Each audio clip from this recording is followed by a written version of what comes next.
apparently doors, which I tried to open, operating some controls on the chair there. And that's when this human-looking being came in and led me out of there, and which I at first mistook to be just some kind of a rescue where they were taking me, out of this craft to another part of this larger building or larger craft, to where, I thought I was finally away from these creatures. But then, they wouldn't answer me, and so I really started to resist, and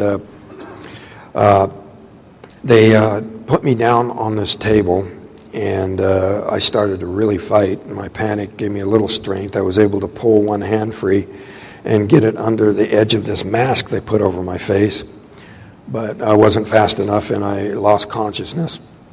And next thing I know, I woke up outside of the town nearest where this happened.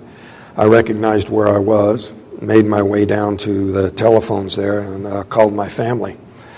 And so like I said, there was just an onslaught of questions and accusations after I was returned. I was dealing with an incredibly difficult experience, trying to handle this, and the memories of what happened, my nightmares at night, and then all this stuff in the media was just, secondary to me, but still, very disconcerting. There was no place back then. There was very little to turn to, and so there was just all kinds of things. Well, he was hallucinating on drugs. Well, I had medical tests, showed blood and urine samples, no trace of any drug in my body. This was the Maricopa County Medical Examiner's drug screen. And I had a whole battery of tests, EKG, EEG, hypnosis, whole variety of things. And I document in great detail in my book the research that went on, and this whole litany of accusations that the debunkers came forward with just blew them out of the water. And now the final coup de grace for our debunker, Philip Klass, was getting a hold of the Freedom of Information FBI file on him, which has some documents in it. One memo in particular from the director of the FBI at the time was J. Edgar Hoover, concerning Philip Klass to the director of the CIA. And the decision in the file was to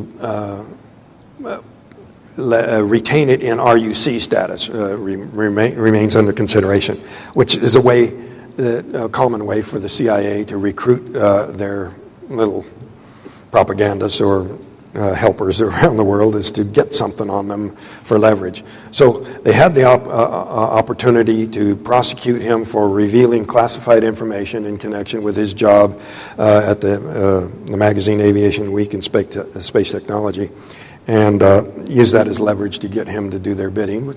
They can steer him, but he already had the motivation. It was his own hobby to start with. He was just not on very good terms with the FBI at all. They thought very poorly of him. I've got documents. They're describing their opinion of him as not being of sound mind and how they needed to be careful with future dealings with him. But, so much of the proof and evidence that has come out over the years, and I've meticulously, like I said, documented that in here because, for the record, I have not been shy about going to every single accusation they made and detailing how it was, totally not feasible or disproven in a variety of ways. Being able to show original documents where Philip Klass made a quotation where he actually eliminated the middle of a sentence in order to reverse the meaning of it. Just all kinds of really treacherous and duplicitous sorts of techniques.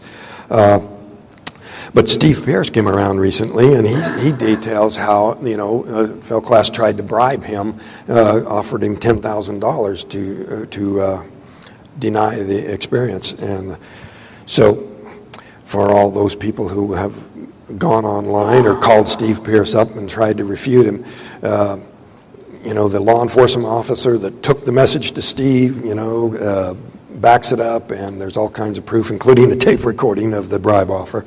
So I'm going to open it up for questions. I really ran short of time here, but so let me just make a few comments on a few of the illustrations here. These phone booths that I went to that night to call for help are still there, even though they're no longer functioning, and they're the only phone booths left in the entire area.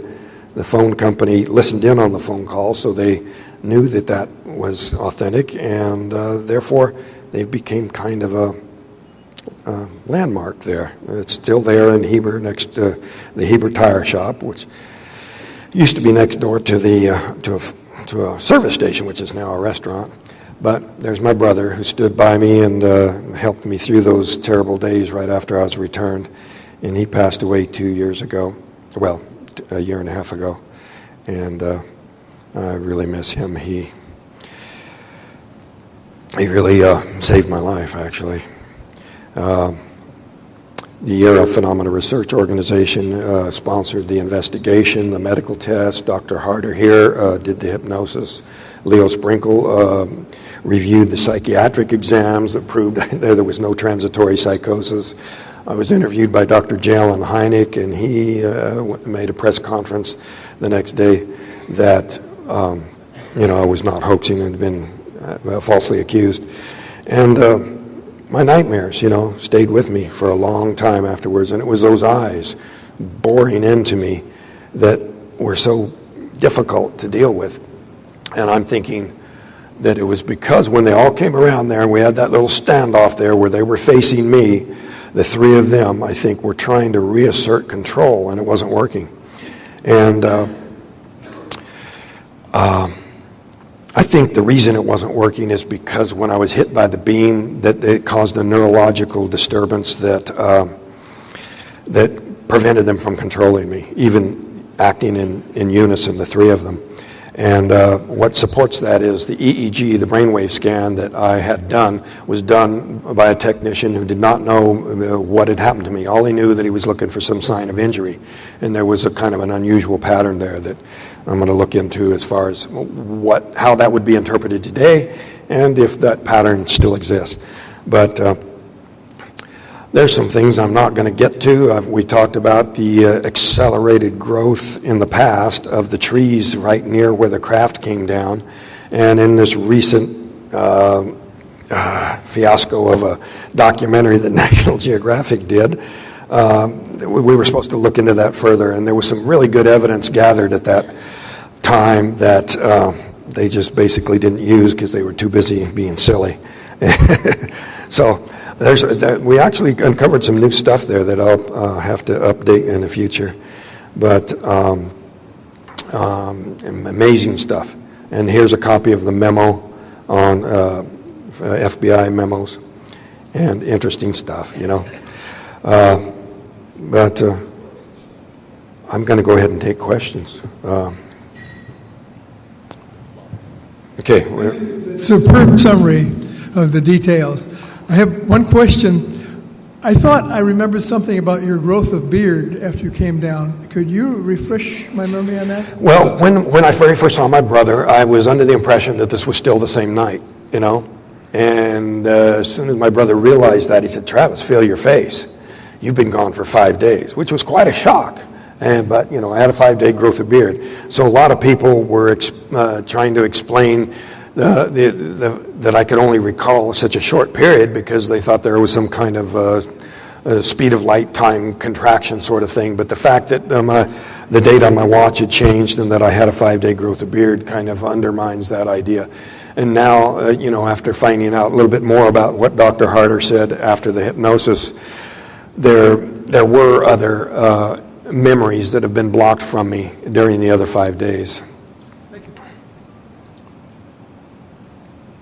It's nice to see you. My question was about the trees and what evidence you could give us or what you found about the abnormal samples in the trees around the UFO.